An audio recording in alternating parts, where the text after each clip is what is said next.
What's happening, folks? Back with another reaction, back with some more J-drama score, and we're going to listen to another tune from the 2010 show Guilty, also given the longer English translation as Guilty Woman Under Contract with the Devil. The score is composed by Sumitomo Norihito, or Norihito, I believe. I'll double check that as I post this. But yes, it's a show from 2010. It's very multifaceted. It is, in a way, a revenge show, meaning someone who's been wronged getting revenge on those who've wronged her, but it's also a detective show, it's a romance show, it has a lot going on. We're going to listen to a track that speaks to the, not only title of the show overall, but the essence of the deal that the woman at the heart of the story makes, which is to say it's a tune called, is it Oath With or an Oath To? An Oath With the Devil. So yes, it speaks to her commitment to this revenge streak or program, which she is well aware at the start of that it's probably going to lead to her death, or at the very least it's not something she's going to get away with. And the righteousness of her oath with the devil, if you will, I think comes across in the intensity and sonic character of this track, which has a lot of string work, but yes, you can feel the importance of her revenge plan, but also the finality of it, or the intensity of the likely outcome of this, which is, again, the idea that she's going to get back at those who wronged her, even if it costs her her own life in the process. So let's give it a listen. This is a tune from the 2010 show Guilty, Woman Under Contract with the Devil, composed by Sumitomo Norihito, and the track is An Oath with the Devil.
remembered it.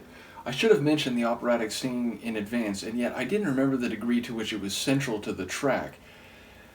And okay, so it's score music from start to finish, and yet it starts more traditional and classical. It feels like a tune that could be about a story in the 18th century or something, but as it goes along, it gets a bit more percussive, a bit more driving and energetic in the drumming, if you will, and by the end, it feels more modern because it has not only the operatic voice, not only the string work, which has a backing, like, supporting layer as well as a lead line that comes in at a couple points, but also the frenetic and percussive drive that is more typical of a modern movie score. So I like the way it evolves even as it gives you the atmosphere from the very first moments.